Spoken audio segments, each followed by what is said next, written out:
Hey guys, Matt here. This is going to be my top 70 videos of 1971 show. Looking forward to this one.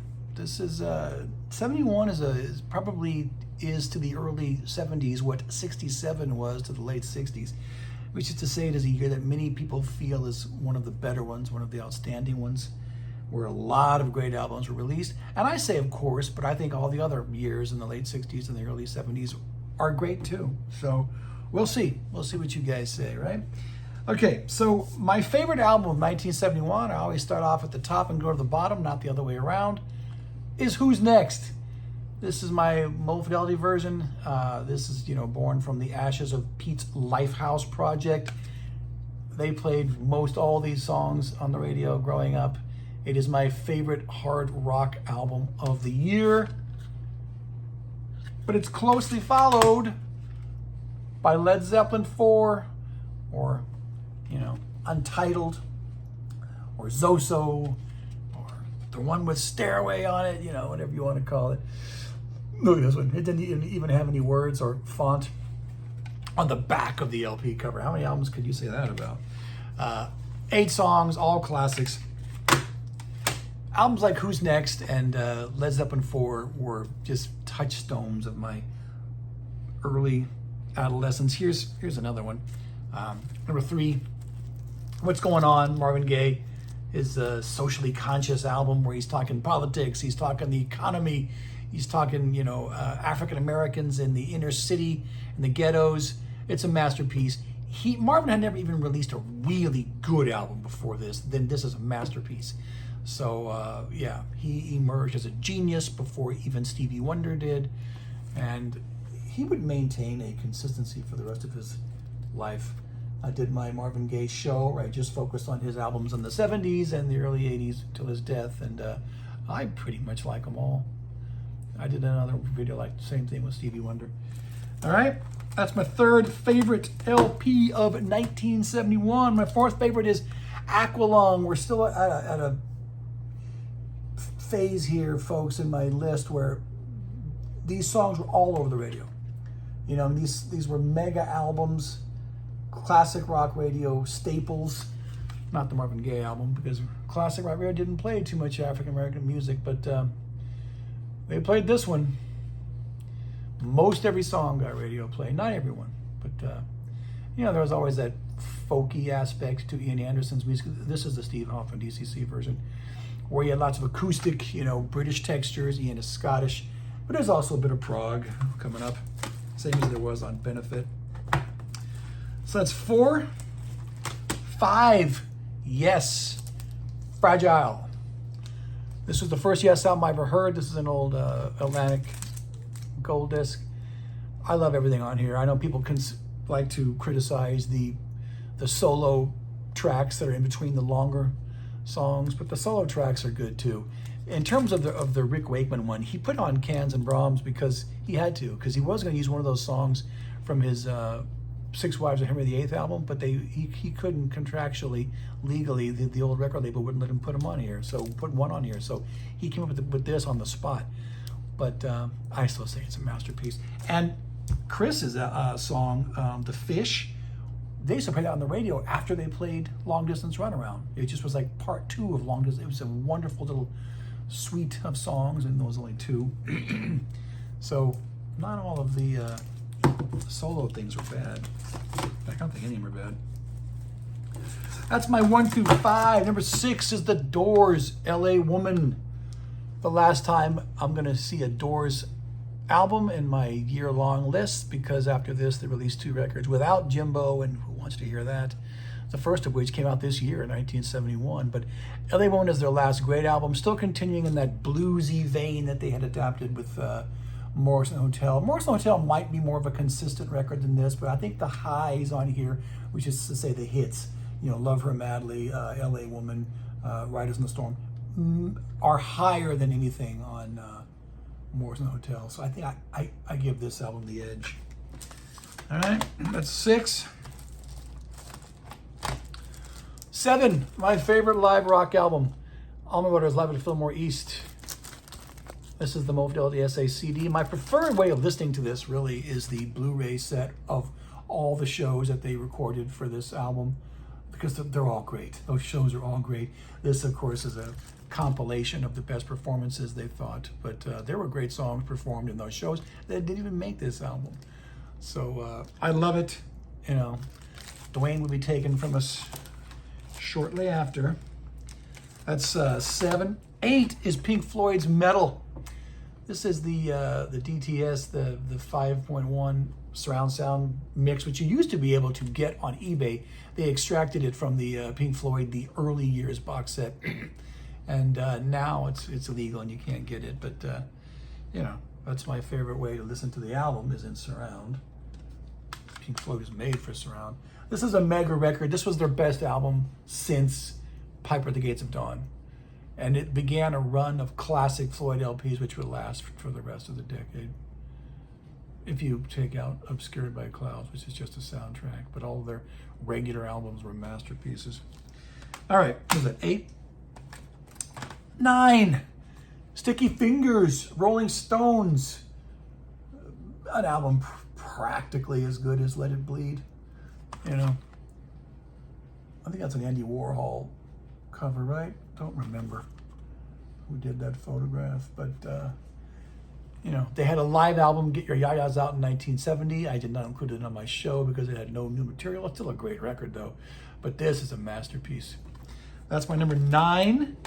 And my 10th favorite album of 1971 is Imagine by John Lennon. Just like when I showed you Plastic Ono Band, this is the Yoko approved mix that Mo Fidelity put out. I do prefer the LP mixes, but these do sound good, I will admit this. This is a muted Phil Spector production. I think it's a masterpiece. I know this album as well as I know any Beatles album. All right, same with Plastic Ono Band. Those are my 2 favorite John albums. Love it. He, at this point, it's interesting in noting, John Lennon had been in an album that's in the top 5 for any given year from 1963 through 1971. No other artist can make that claim. Not Paul McCartney, not Bob Dylan. From 63 to 71, John Lennon was on an album, either a Beatles album or one of his first 2 solo albums, which made my top 5 or higher. Oh, this is number 10. So let me say made my top 10. I hope I put Plastic Ono Band in my top 10. Boy, if I didn't, I'm full of crap. All right, that's my top 10 for 1971. Let's do 11 through 20.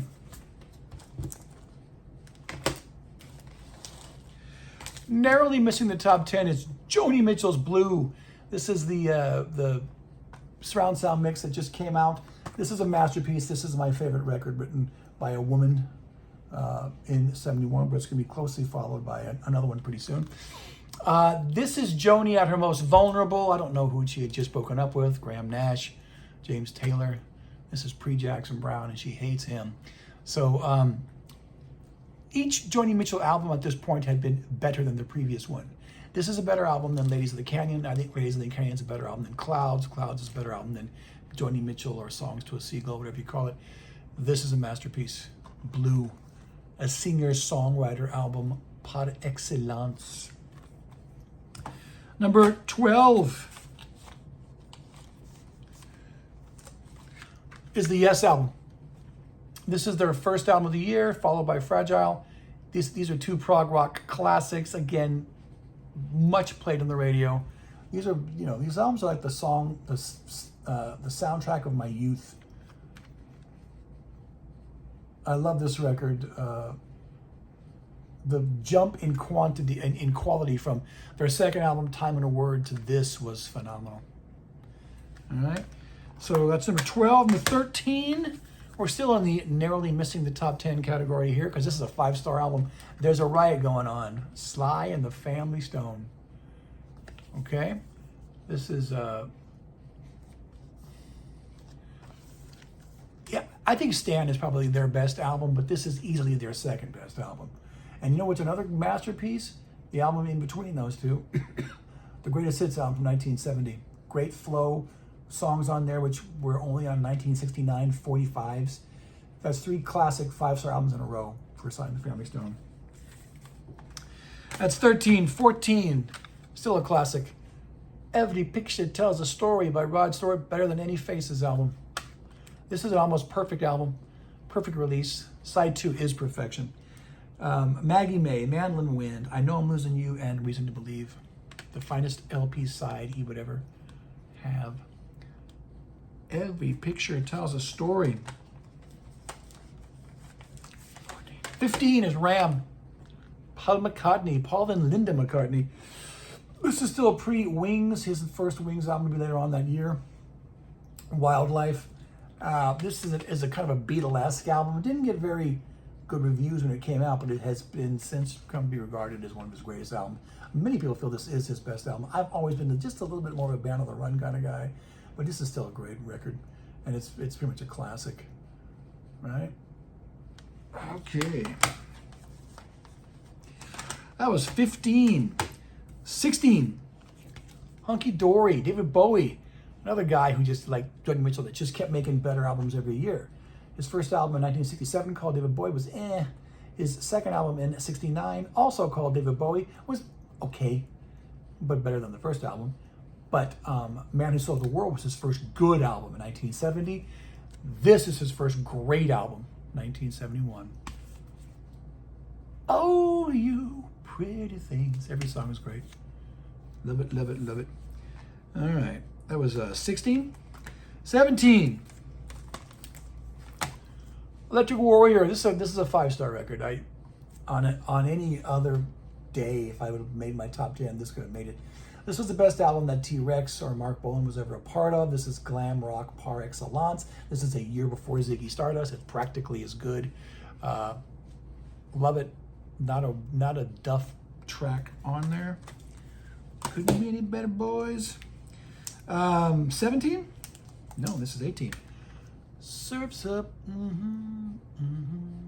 Aboard a tidal wave. This is the double CD, which you get Sunflower, which I said in my 1970 video I like just a tad bit better, but they're both classic Beach Boys albums from the early 1970s. You need to have both of them. Make this the first twofer that you buy after you get Pet Sounds, and if you also have Beach Boys Today, Summer Days, Summer Nights, that one, Pet Sounds, and this should be the first 3 Beach Boys purchases you make on CD. Okay. All right, this is 19. Told you I had another woman coming up.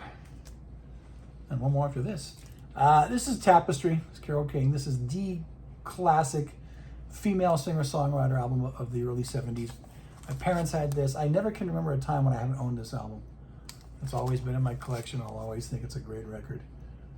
Every track is good. She wrote virtually everything on here, right? Or did she write everything? Other artists had hits with some of this stuff. The deep cuts are good. And this album had hits itself. Wonderful. Number 20, that was 19. Pearl, Janis Joplin. Her best solo album. She only made 2. Paul Rothchild did this. He left the LA Woman session so he could do this with Janis. I don't know if this is a better album than LA Woman, but I think it's the best San Francisco album of 1971. All right.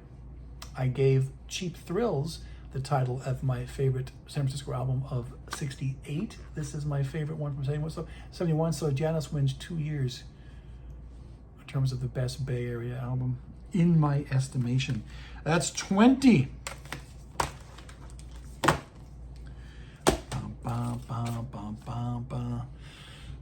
21 through 30. 21, Leonard Cohen, Songs, Love and Hate. This is a great record. He's gangsta here. This is a hardcore album. He sounds more raw, I don't know, on this record than he usually does.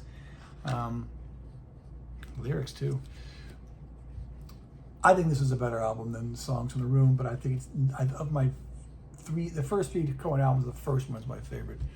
But I love this. Songs of Love and Hate, number 21. 22, Faces and Nods as Good as a Wink.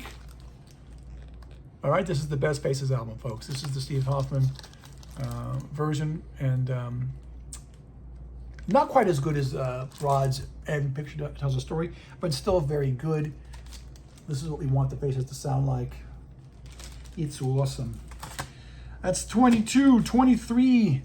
Deep Purple. Fireball. Probably just to death when I was younger. This is the American version with Strange Kind of Woman. The UK version has Demon's Eye. They're both good songs. You decide what you like. I like them both. I might like Strange Kind of Woman a bit more than Demon's Eye. It's too bad they couldn't have had both those tracks on here, but it's a great record. 22, 23, 24. Tarkus, ELP. The Tarkus song that's on side 1 is my favorite Emerson, Lake and Palmer song, I think. Prog bands. This is the surround sound. Stephen Wilson bucks that. Prog bands were having albums by this time with one song filling all of side 1, the way that Adam Hart Mother did in Pink Floyd's 1970 album, the way that Echoes does on Metal from this year, and these are all masterpiece songs too, right? So Tarkus. 1, 22, 23, 24, 25. Kinks, Muscle Hillbillies. This is the last, I think, really great Kinks album. I like Everybody's in Showbiz in 72. I'll probably include that on my 72 show, but it's not in the same league as this or Lola. And those two albums aren't in the same league as their 66 through 69 albums. But I think this endeth their run of classic, or at best, merely great LPs from 66 to 71. That's a hell of a run, though. Hell of a run. Muscle Hillbillies. If you read Ray's autobiography, he talks about this album a lot. All right. That was 25. Yes, it was. 26. Genesis. Nursery Crime. This is their first great album. Like Joni Mitchell, like David Bowie, they kept bettering themselves too. From Genesis to Revelation is their album from 69. Trespass is a pretty good album from 1970. This is a great album from 71. And it contains the Musical Box, which is my favorite Genesis song, I think. All right, so there you go. Nursery Crime, great album by Genesis from the Peter Gabriel era, which of course is the one you want, folks. All right, 27. Cat Stevens, Teaser and the Fire Cat. Everyone loved this album when I was a kid. This one or Teeth the Tiller Man have to be his two best albums. Which is better? I don't really have I love them both. This is the old Mo Fidelity version. This is back when singer-songwriters were really turning out classics every year. First half of the 1970s. Probably the entire decade of the 70s was the decade of the singer-songwriter. All right? 28. Jimi Hendrix, Cry of Love. That's the one that we're doing here. This is one of those Russian bootlegs, twofers. You can't even buy these online. I think they've been outlawed. But this contains the Cry of Love. That's the picture of the Cry of Love. And then also has War Heroes, which I think is 72, which is another pretty good album. Rainbow Bridge came out in 71 too. That's another great Hendrix album. But this is the one I want to spotlight. Cry of Love. This was the first album that was released after his death. It contained a lot of the songs, or maybe half the songs, that he was going to put on his First Rays of the New Rising Sun LP, which we never saw. But listen to this. Freedom, Drifting, Easy Rider, Nightbird Flying, My Friend, Straight Ahead, Astro Man, Angel, which was a hit for Rod Stewart, In From the Storm, and Belly Button Window are all great Hendrix songs. I would have really liked First Rays of the New Rising Sun. And this is the way we heard this material in the 70s. Albums like this, albums like Cry of Love and War Heroes. So I have a fondness for them. Okay, so we're still on 21 through 30. This is 29. MC5, High Times. My least favorite, I guess, of the three albums, but it's still good. I mean, look, it still makes my top 30. This is great, raucous, Michigan rock music. Love songs like Sister Ann, Gotta Keep Moving, Future Now, Skunk, sonically speaking. I mean, great stuff. And my number 30, bam, is Madman Across the Water by Elton John. This is my surround sound version. This is one of those albums I think are like 60% great. Which is to say I like all of side 1 and side 2. Anything that's got a Tiny Dancer, Leave On, Madman Across the Water, those are the great ones. And then even Razorface is a really top-notch deep cut. Is going to be a great Elton John album, right? That side 1 is one of the best sides of any LP that he ever made. Side 2, unfortunately, is just okay. Indian Sunset, Holiday Inn's pretty good. Rotten Peaches is pretty good. All the Nasties, Goodbye. I think side 2, if there was one great song on side 2, I would have liked it better. But I still like it enough for this to make my top 30. That's how much I like Elton John in the 70s. Okay.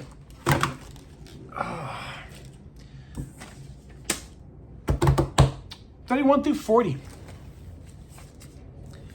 31, Caravan, Land of the Grey and Pink.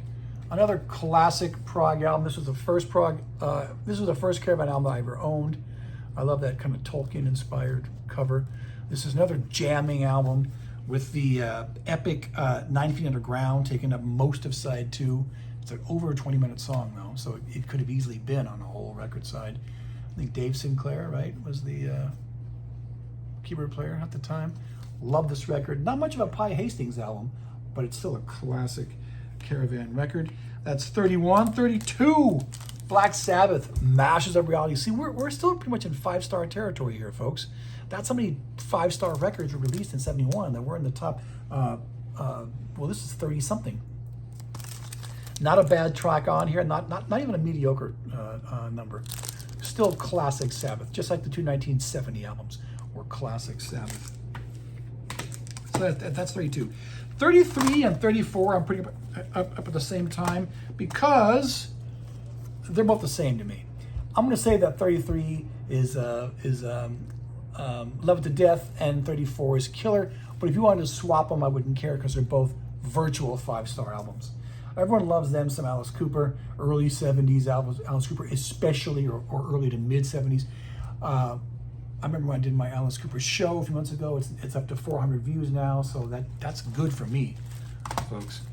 You YouTube influencers out there who have thousands of views per show, you're way beyond my capacity right now. So love these Alice Cooper records. That's 33 and 34. 35 is The Intermounting Flame from the Mahavishnu Orchestra with John McLaughlin, Speedy Fingers McLaughlin. This is jazz fusion at its finest. He's, post Miles Davis here, and he's got Billy Cobham on drums, who was just awesome. Might be my favorite fusion drummer. And his albums were good too. But this is my favorite Mahavishnu Orchestra record. All of the next one's classic too. All right, so that's what, 35? Okay, 36. David Crosby, If I Could Only Remember My Name, all those spectral harmonies. He's got the layered harmonies he has on here. Almost sounds like you're in church. That's why the Vatican likes this album so much, and they do. Look it up. This is something of a masterpiece. It doesn't sound like traditional songs. Some of them do. I mean, it's got Cowboy Movie on here, which is like the demise of Crosby, Stills, Nash and Young. But this is one of the best solo CSNY albums, really, that you can buy, and the only solo record that David Crosby made by himself this whole decade. All right. Lost my place. Is that 36? Yeah, 36. 37 is Traffic, Low Spark of High Heeled Boys. If you watch my Traffic video, you know I love me some Traffic. Is this a better album than John Barleycorn? It could be. It could be. This is when the long jamming kind of starts. Low Spark of High Heeled Boys is almost 12 minutes. Rainmaker is almost 8 minutes. Many a Mile to Freedom is over 7. But they could get that languorous groove going, and it was pleasant. All right, Low Spark of High Heeled Boys. All right, that would be 40, 39. This is 38. Songs for Beginners. Graham Nash, almost placing as high as the David Crosby video. This is his first solo album. This is the best solo album he would ever make. He would make another one called Wild Tales, which is pretty good, a couple of years after this. This is the surround sound mix, the same as the Crosby album I just showed you. There's very little filler on here. You know, this is a top-notch singer-songwriter album from 71. Okay, 39 is Miles Davis, Jack Johnson, or a tribute to Jack Johnson. I don't know if that's the original cover, or that is, because I've seen both, but I don't know. This is from the Miles Davis, Complete Columbia albums box set. So this is probably how it was. If that was probably the cover, that was the back. I don't know. Could be. It's a rockin' album. This is more fusion. Gosh, is McLaughlin on here? God, there's no way I can even read that. Oh well. It does rock. It's got a good groove, and this is about as rockin' as Miles Davis ever got. Okay, he was still a very regular artist on lists of great albums of any given year at this time. Very consistent, in other words. So, but that would soon end with After on the Corner the next year. Okay, and the last one, number 40, is Mudslide Slim and the Blue Horizon. James Taylor. This is almost as good as Sweet Baby James. This is another Steve Hoffman disc, audio fidelity disc. I was in the studio with Steve when he mastered this. All right, I don't remember how I won something on his forum, his website, but I got to go with a few other guys and watch him do it, and or he told this other guy, where to place the knobs on the board, on the control board. But it was great. I loved it, and this is a great album. Mudslide Slim and the Blue Horizon. Okay, that's my top 40. Let's do 41 through 50, shall we? Okay, 41 is the Chris Kristofferson album, The Silver-Tongued Devil and I think that's the right title. Yeah, got it right. Just like I told you that Mudslide Slim was almost as good as Sweet Baby James, Silver-Tongued Devil is almost as good as Kristofferson. All right, so this is his second best LP of the 70s. This little box set, which contains 4 of his albums in quad, I think, is real good. Border Lord doesn't get good ratings, but I like it. And then Jesus Was a Capricorn and Spooky Lady's Sideshow. Those are good albums. I love me some early Chris Kristofferson. I admired the man. All right, Silver-Tongued Devil and I is number 41. 42 is America. You might think, what? Crosby, Stills, Nash & Young, light? Okay, maybe so, but this is still a good record. And this is the, again, the audio fidelity version, where you can get a Horse with No Name on it, which I think wasn't on the original 1971 record. It was added, as a bonus track with subsequent pressing, in much the same way that Buffalo Springfield's first record has For What It's Worth, but not the first pressing. But still, Riverside, Sandman, 3 Roses, I Need You was a big hit, Rainy Day. This is a great album. These songs are almost as good as classic CSNY. Check it out. See what you think. That's 42. 43, Can, Tego Mago, with a brilliant first LP. This is a double album, and a very difficult to listen to avant-garde second LP. All right, but Paper House, Mushrooms, oh yeah, that stuff is just great. That stuff is great. And then Hallelujah. But then, wow, it becomes difficult, So, Can, great krautrock from the early 70s. That's 43. 44 is Santana, or Santana 3, whatever you want to call it. His last really good record of Latin rock before he began to look into fusion with Caravanserai the next year. That's a great album too, though. But if you love the Santana album from 69 and then Abraxas 1970, you'll love this one too, 1971. Okay. 4. Elvis Country is 45. I'm 10,000 years old, says Elvis. This is almost like a concept LP for him. Of course, he's not a writer, so, but he collected a bunch of country songs that he liked, And, you know, this is one of his strongest efforts of his 70s LPs. Maybe his best album of the 70s. All right. Elvis Country. That, of course, is The King as a little toddler. All right. 46. Grateful Dead. In 1967, their album was called The Grateful Dead. This is their album from 71, the live album called Grateful Dead. Okay, so here you go.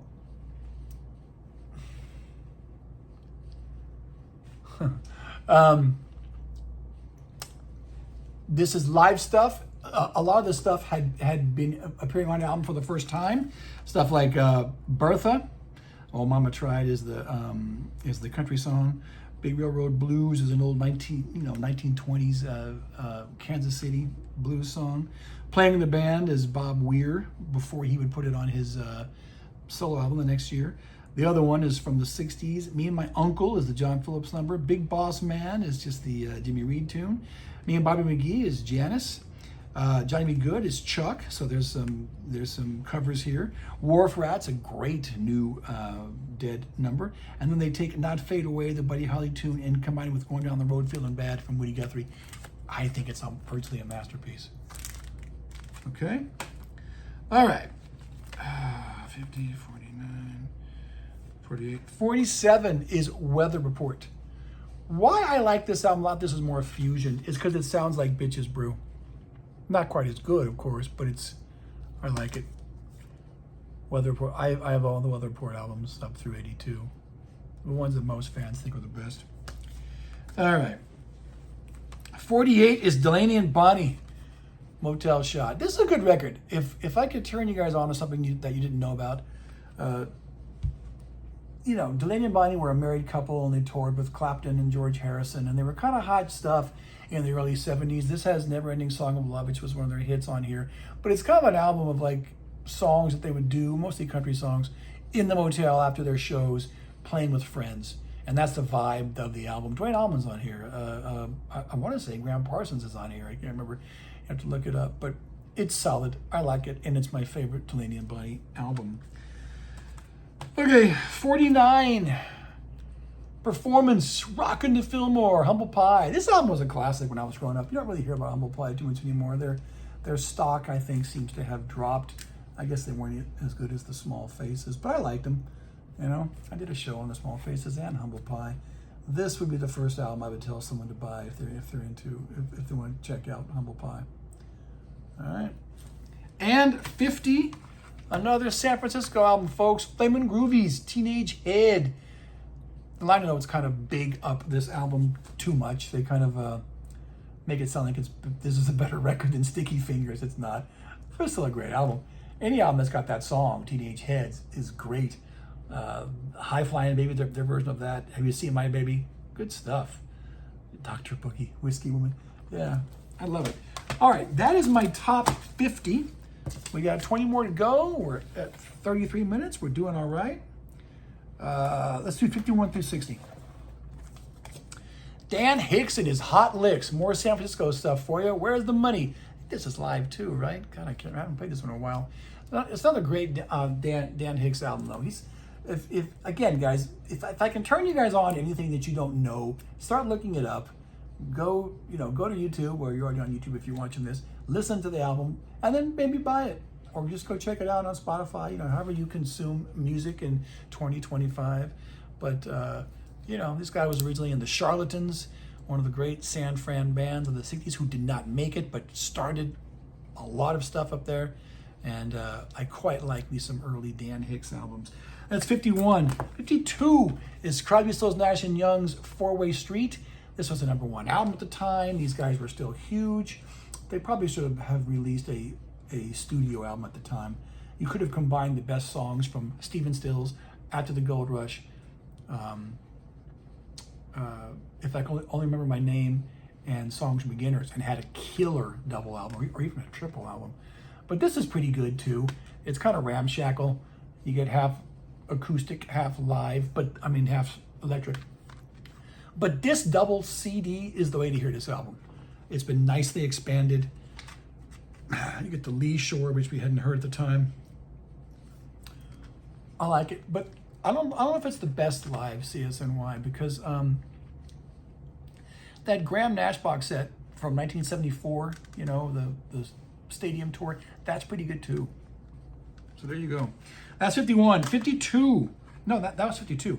53 is Fleetwood Mac. I always forget the title, even though I know the album cover. Future Games. You want a great post Peter Green, pre Buckingham Nicks Fleetwood Mac album? There you are.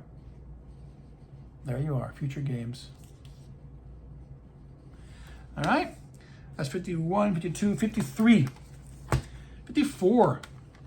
Gene Clark, or White Light, which is what we called it, but I don't think it ever says that anywhere on the album. Yeah. So whatever you want to call it. This is like the acoustic troubadour Gene. He's not with Doug Dillard anymore. No overt country influences, although it's kind of there. He's not doing with the Gosden brothers anymore. He hasn't begun all the overproduction he would utilize on the No Other album.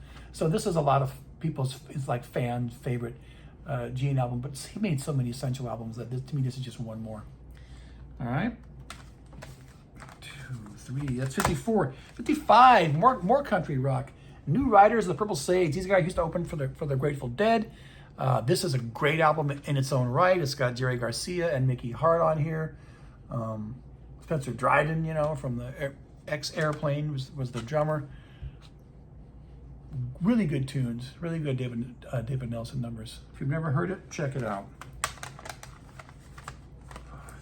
All right, 56. Uriah Heep. Look at yourself. Supposed to be a mirror there.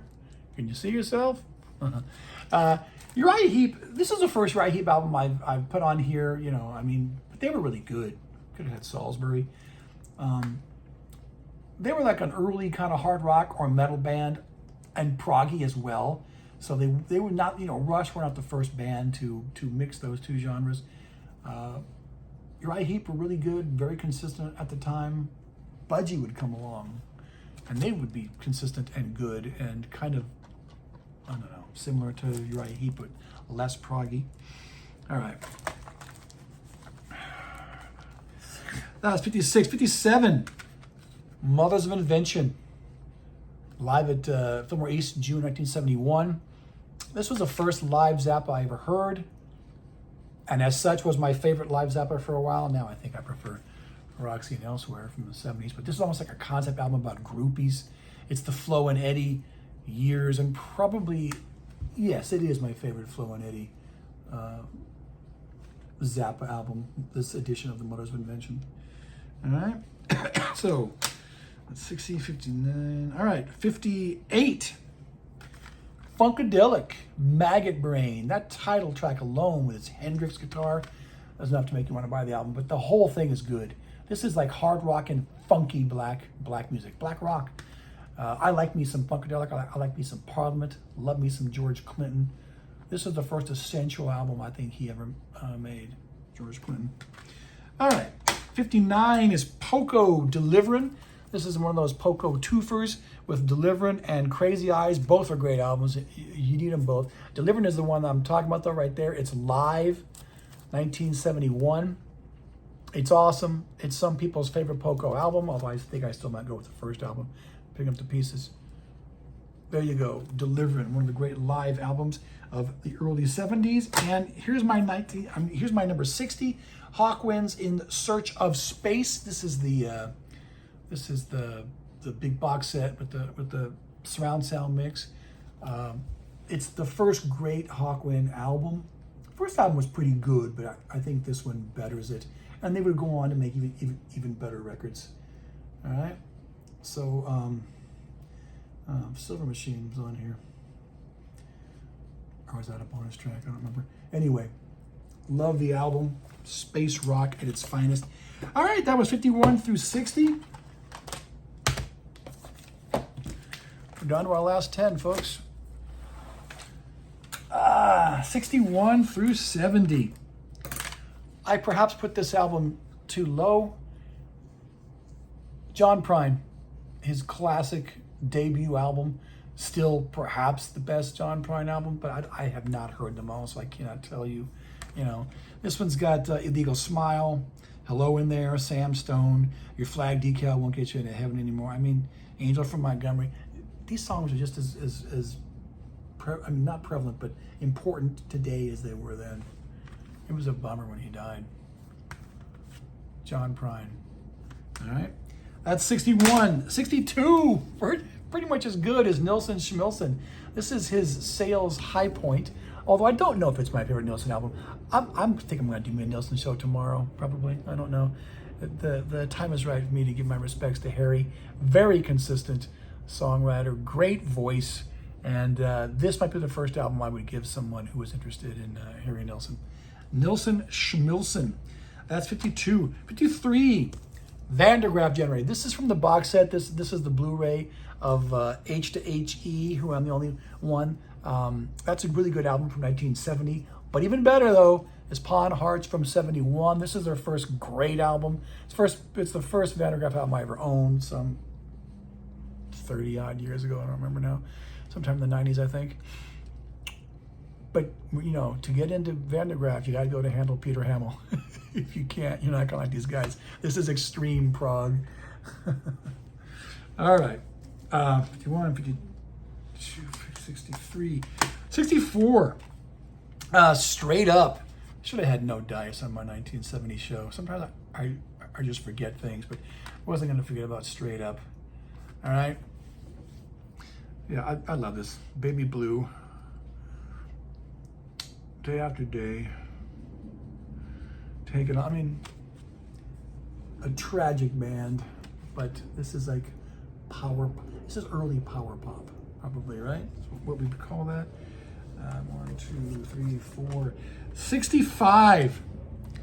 Jeff Beck Group, Rough and Ready. He's kind of trying like a rock, slightly jazzy thing. This is almost like an early fusion album. People think, oh, Jeff got into fusion with Blow by Blow and Wired, but this is kind of early. It doesn't sound like Jeff Beck in the 60s, but it's great. I mean, he plays his ass off. I'm not crazy about the vocals, but I don't care. I'm such a Jeff Beck fan that as long as he's playing, I'm happy. Rough and Ready.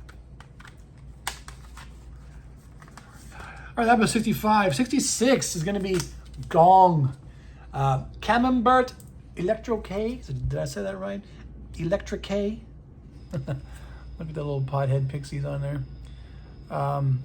This is the first great, I think, Gong album. I like their stuff before this.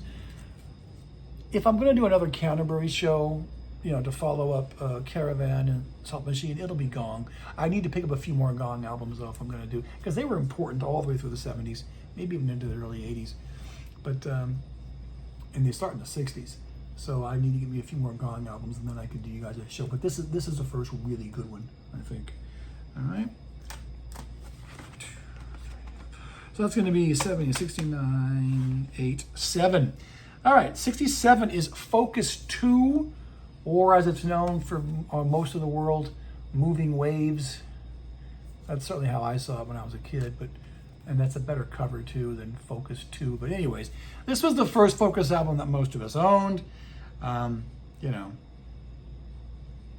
Hocus Pocus. I mean, that's the one that sold you if you're into the band, right? But they were consistent. I liked their album before this, and I liked their albums after this. They were one of my favorite prog bands of the first half of the 70s. So there you go. Moving Waves, or Focus 2, however you want to define it. All right, 9, 8. Concert for Bangladesh is going to be my 67. No, my 68. I don't have the CDs, so this is the movie on DVD. The concert was in 71. The album was in 71. I think the movie didn't come out until 72, though. But it's a great record.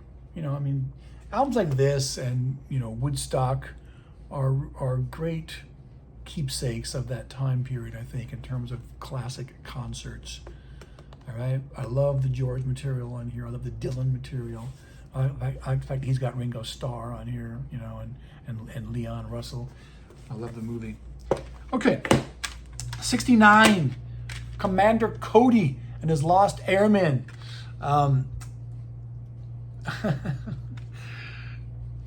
Lost in the Ozone. This is just an old crappy CD that they made. Commander Cody never really got his respect, his dues on CD. There wasn't like a reissue campaign, but if there was a box set of his stuff, I would buy it because I like every Commander Cody album that I have. This is the first one. This is great. Again, like Dan Hicks, if you want to get into some classic early '70s San Francisco music that's slightly off the beaten track, but well known to locals, check out Commander Cody. It's like country rock. Yeah, I like all these things. Seeds and Stems, that's great. Lost in the Ozone. Hot Rod Lincoln is on here. That was their hit, right? I forgot about that. Anyways, okay. And my album number 70, probably should have had it higher, is Roots by Curtis Mayfield. Curtis Mayfield, late of the Impressions at the time. This was his big, album announcing him as a singer-songwriter in much the same way that What's Going On was for Marvin. This is the quad mix from the 70s that Rhino put out. It sounds great. It's a wonderful album. And it is my number 70 album, folks. Okay, I hope I didn't make any mistakes this show. I hope none of these albums were released in 1972 or 1970. I just found out today that my 1970 show is marred by the fact that I thought that Nick Drake's Brighter Later was a 1970 album. I have thought that my entire life. It is a 1971 album. If I was going to include that on this show, it would have been in my top 10, top 20 for sure. Can't include it though because I already had it on my 1970 show. Even though it wasn't a 1970 album, I blew it. Anyways, Matt, signing off. Until next time.